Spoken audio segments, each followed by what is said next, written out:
Welcome to Round Hill Radio. Through our conversations, we discover the holy and the ordinary, look for moments of grace and peace, and redefine what we talk about when we talk about faith.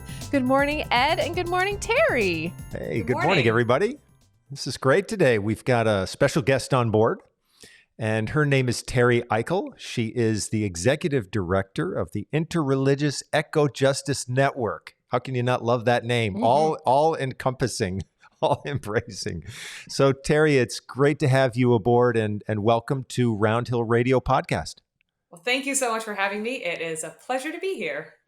So I want to start off a little bit with the obvious, which is, could you describe your role at the Interreligious Eco-Justice Network and how the organization has really been evolving, especially, let's say, in the recent months, to address the challenges of climate change? Great question. So IREJN was founded in the late 90s, and we were really founded actually around the issue of these dirty power plants in Connecticut at the time that didn't meet modern emission standards. So the power plants were coal and oil fired. They were in New Haven, Bridgeport, Norwalk. These are communities that were poorer, lower income, Black, brown residents. That asthma, lung diseases were much higher. And that was actually the impetus for starting this organization, because we really felt like we had a moral and theological and spiritual imperative to address both what we were doing to the planet and how that was harming the most vulnerable people in our society. So that's really how we started. I am the executive director, and we've been working a lot this year specifically on energy efficiency and food justice. We focus on environmental issues with religious communities around Connecticut. So we will work with people on making their houses of worship more energy efficient. I was actually just on a call with someone who was asking me more about solar for their congregation. We work on toxic pollution. We help folks plant community gardens and pollinator gardens. And we talk a lot about biodiversity loss and how we can support efforts to save wildlife and ecosystems, which we all need to thrive. Sure. So we really work with religious communities on an interfaith basis across Connecticut. So in 2023, we really wanted to have an impact on climate change, but we wanted to really look at how those things intersected with other areas of inequity. And that's why we landed on energy efficiency and food justice. Wow, tremendous. One thing I have to say, Terry, I was the beneficiary, I'm sure with many others over these past months, of some absolutely outstanding educational work that you've made available to us. Heat pumps and solarization and energy efficiency. Tell us a little bit about some of those themes and how you have come to do that particular kind of work, really, educating the population. There's so much information out there, and religious communities are really on the front lines of this work already. So in terms of addressing environmental issues, I always tell folks, if it's a new concept for their church or their synagogue or their mosque, I say, you're probably already doing this work. Religious communities respond to extreme weather events. They, pass the plate to give money for folks affected by wildfires and flooding, hurricanes. They have community gardens and food pantries and soup kitchens to help people access food, specifically fresh produce. They lift up and help people who are suffering from illnesses like cancer. And I think we can all agree that cancer has been increasing, especially in younger people. So religious communities are already addressing these environmental concerns, but we're in a reactionary stance, right? We're responding to these issues as they happen. Right. And so the goal is to really educate people about the source of these problems and how we can get in front of them. How we can address them from where the problems originate, which is how we treat the planet and how that impacts all of the Earth's inhabitants. And so we're I love doing educational things, and I have to say, we really, like many people, obviously pivoted early on to webinars during the lockdowns. And I have found that the webinars work really, really well for our population. People are very busy. Houses of worship are staffed with, a couple staff people and then rosters of committees. And so doing a 1 hour, 90-minute webinar is great. And we really wanted to get out the information that was going to help folks reduce their carbon footprint, reduce their energy use, reduce the air pollution that comes out of power plants as a result of all that. And fortunately, in Connecticut, we actually have really great programs available through the Energize Connecticut fund and the utilities and that sort of thing. So being able to provide this information to religious communities in a way that suits them, helps them Hmm. access it easily. We have a YouTube channel. Everything goes up on our YouTube channel afterwards. It's also available on our website for free. Our goal is to really help congregations take those steps to, reduce their energy use, their energy costs, but also really begin the conversation around environmental concerns, creation care, climate change, and what we can all do to address those things. Sure. Just as a really practical thing, can you remind us of your website? Oh, sure. Yes. Our website is irejn.org, Great. Interreligious Eco-Justice Network, or Eco-Justice. We're fine with both pronunciations. So it's irejn.org, and we've got a lot of information up there, a lot of Fantastic. resources. So, as one of the things that happened during the pandemic at Round Hill Community Church, we have an eco faith or eco justice community or committee, and they began to address the issue of solarization. How could we do that? So we actually solarized our campus. How Nice. common is that among the faith communities that you work with in Connecticut? It's becoming more common, and I will say that, there've always been some houses of worship that have solarized.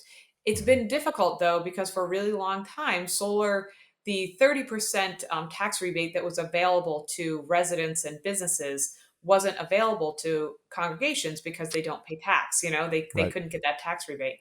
Yep. So there are churches and synagogues that have put solar on, but I think we're going to see a big increase now that because of the Inflation Reduction Act, congregations can now receive the 30% tax rebate. It's through a direct pay through the IRS. So Hmm. it's going to make solar much more affordable for congregations.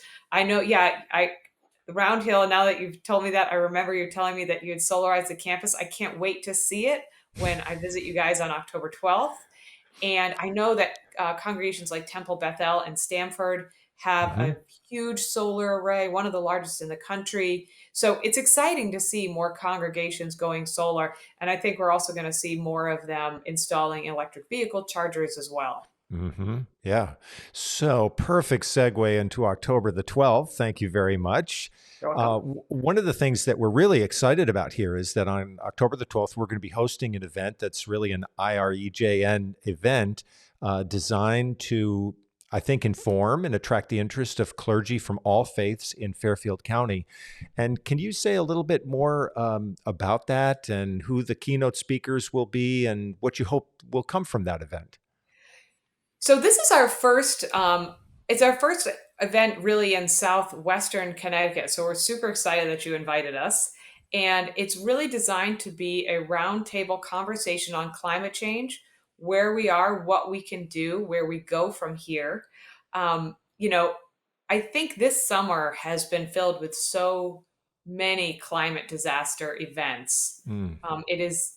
It's becoming more and more apparent, not just to the environmental community, but to the general public, that climate change is here and having disastrous impacts right now. So the event on October 12th is really designed to highlight that, but then also let people know about the solutions, because we do have Mhm. solutions.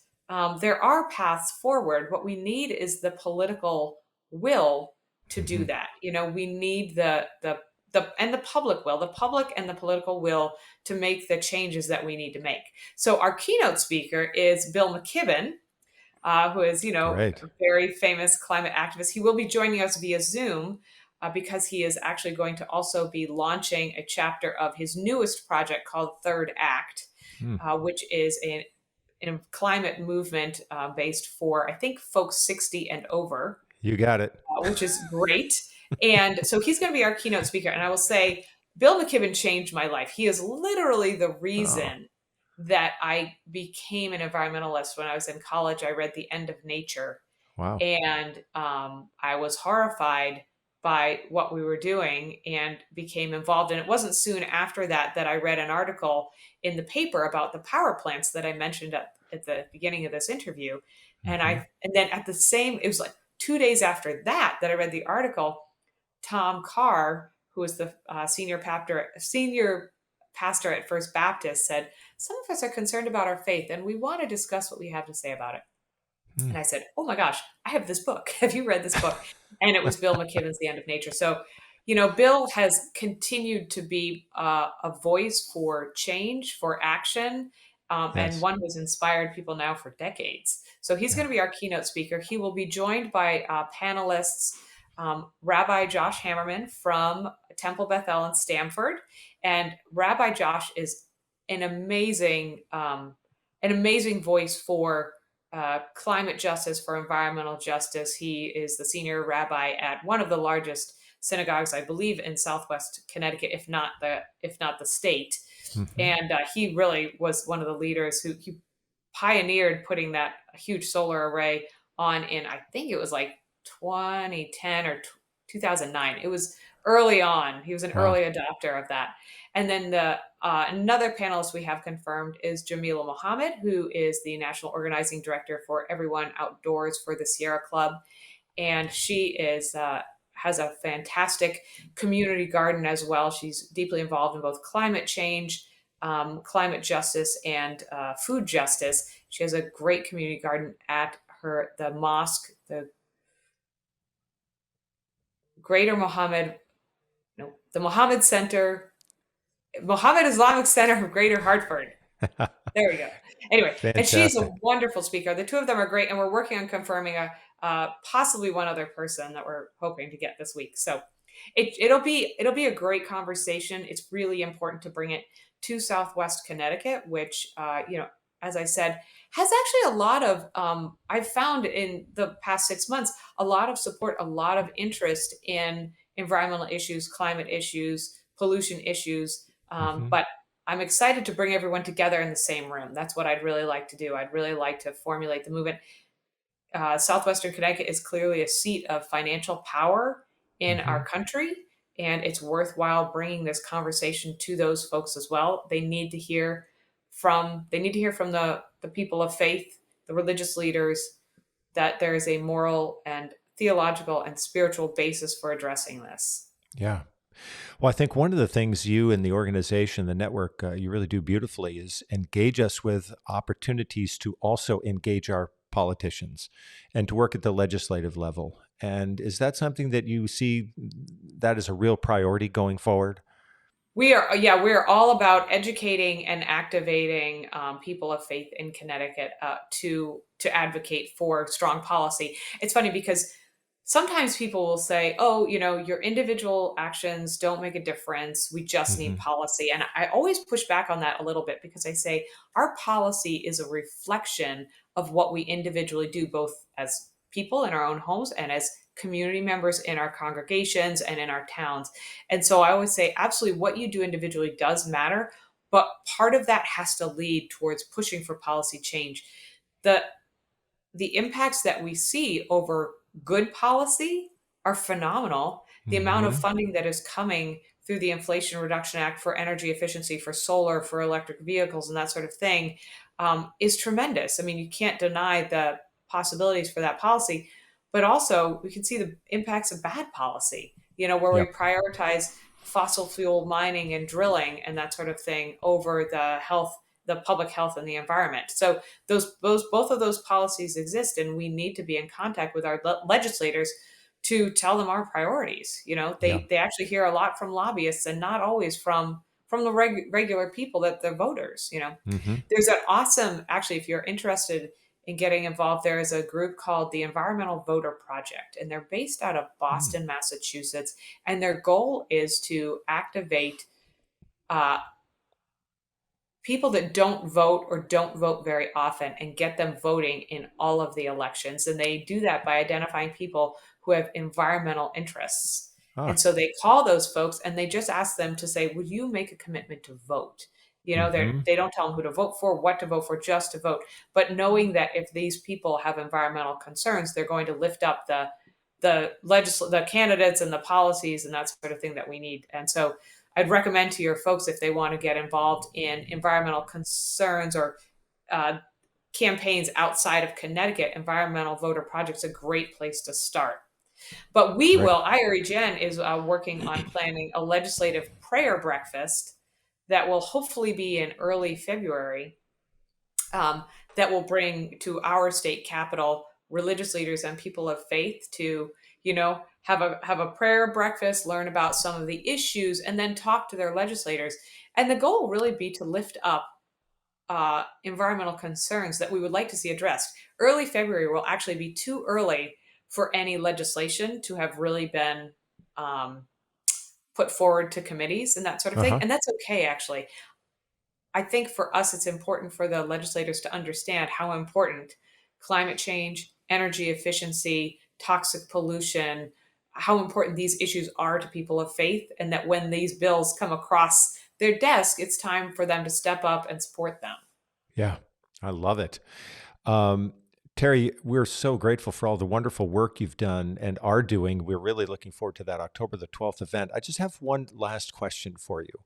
And that is, how are you nurtured by nature? One of the Mm. reasons I ask this is that I've been reading some materials from environmentalists recently who say sometimes they get so wrapped up in the work that they're doing, they actually lose their connection with nature, which is not good. So, can you say a little bit about how that may or may not be happening for you, or how you'd like it to happen if it's not, You know currently what's a, so a interesting? I major was part? actually doing an interview last week, and this topic kind of came up, and I have actually two answers. Whenever I do a webinar or am doing a talk, and I always want to give people action items to do, like here's what you can do to make a difference. And the last one that I always have is plant something. Hmm. Like plant a flower, a native plant, plant a bush, plant a tree, plant a garden, plant something. Because Hmm. when you see it grow and you Hmm. see it interacting with the wildlife that it supports, whether it's a tiny little fly or moth or a little pollinator, or watching a bird come and, change colors because like goldfinch become yellow because they eat the forsythia um, flowers. When you see that, that actually renews your spirit, renews your sense of hope. So I Huh. always say plant something. And the other Huh. thing but one thing that I've noticed about myself is that I literally have trouble being creative when I'm writing unless I'm walking in nature. So whenever I have to write anything of any length, beyond an email, if I need to write an article or write an appeal letter or anything like that, I have to make time for myself to go walk around in the woods. And Huh. sometimes it feels ridiculous because I'm like, man, I should be answering emails. I should be calling people. I should be like, doing work. But I know from my own process that I cannot have that creative connection Uh-huh. sitting behind a computer. I could sit there all day and I'm going to type out one sentence and I'm going to hate it. Whereas if I walk around in the woods for a couple days in a row, like just go on a 3 mile hike, by the end of that 4 or 5 days, I'll be able to sit down and write a whole 2 page, 3 page thing that I need. And I barely Wow. need any tweaks. Yeah. Wow, that's a great response. Yeah, thank you for that, especially, but for all of your comments and conversation. And we'll be seeing you on October the 12th. We're very excited about that, and we just wish you and the network all of the very, very best and great success in all your endeavors. Thank you so much. Yes, and information about registering for the October 12th event is on our website. Great, So everyone, irejn.org. It is in our events. Please come. It's going to be great. I think it's going to be very inspiring, and you will definitely receive action items and things that you can do to make a difference. And thank you fantastic. so much, honestly, Reverend Horseman, for having me. Your work has been also so inspiring. Your energy is amazing, and it's really great to be a part of such a wonderful group of people in Connecticut. People always look at me and say, "You work with the religious community?" I'm like, "Yeah, they're awesome. They're so great." Interfaith environmental groups. They care about their planet, but they also care about people from a very interested and compassionate way. We're we're interested in other people that are different, that may hold different belief systems. And we're also compassionate about people that we may never meet that live across the world that we're worried about and we want to help. So it's a really wonderful community to be working with. So. Well, thank you for the shout out. We appreciate it. Thank you so much, Terry. And thank you all for listening. Round Hill Radio is brought to you by the friends and members of Round Hill Community Church. For more information, please visit roundhillradio.org and irejn.org.